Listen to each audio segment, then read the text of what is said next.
পথ তো আর একটাই নাই, সব খালি খালি আন্দোলন করে যে দাবি আদায় করতে হবে তা না, অনেক পথ আছে। তারা তো একটা গ্রুপ করে বা একটা প্রতিনিধি ঠিক করে তারা আসতে পারতো।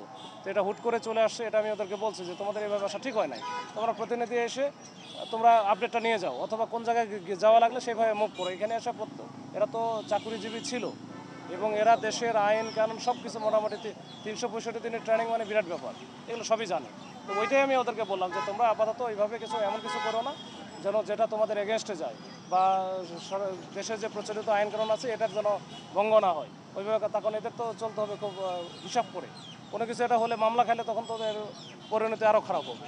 তো ওইটাই বলছি। তো ওরা একটু শান্ত হয়েছে, দেখি ভিতরে আজকে যদি কোনো ওই সংক্রান্ত কোনো মিটিং থাকে বা কোনো আপডেট থাকে আমি জানাবো।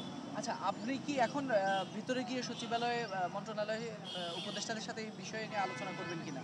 না না, আমার আলোচনার বিষয় না এটা। আলোচনা বা তাদেরকে অবহিত করবেন কিনা? আমি যেটা হয়তো জানতে পারি যে আজকে ওদের সঙ্গে নিয়ে কোনো মিটিং হয়েছে কিনা বা কোনো কিছু আছে কিনা, কোনো আপডেট থাকলে হয়তো সেটা আমি জানাই। ভাই, আপনাদের পক্ষ থেকে তাদের প্রতি এখন নির্দেশনা বা আমাদের পক্ষ থেকে তাদের হচ্ছে কেপিএ জোন, এখানে তো আসলে সময় সমাবেশ, এটা ভালো কথা বলছেন। এই যে এটা তো সমাবেশ করা যায় না, কিন্তু আমি বারবার অনেকগুলো গ্রুপ এখানে বারবার ভাই আপনি যেটা বলছেন একেবারে রাইটলি বলছেন। আমি এটাই বলার চেষ্টা করতেছি, এটা কেপিআই জোন বা এটা প্রোটেক্টিভ এরিয়া। এই এরিয়াতে আমরা যেন কেউ না আসতে পারি, এর জন্য আমাদের কিন্তু প্রোটেকশন দেওয়া আছে চারিদিকে। তারপরেও বিভিন্নভাবে তারা হয়তো বা আসছে।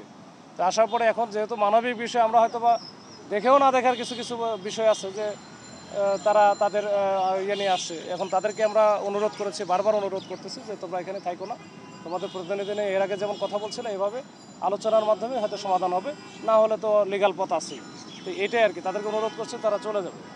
চলে যাবে কি বলছে, তারা তো বলছে দাবি না আদায় হলে বা আশ্বস্ত না করলে ভাই এটা তো এক এক মানে পথ তো আর একটাই নাই, সব খালি খালি আন্দোলন করে যে দাবি আদায় করতে হবে তা না, অনেক পথ আছে।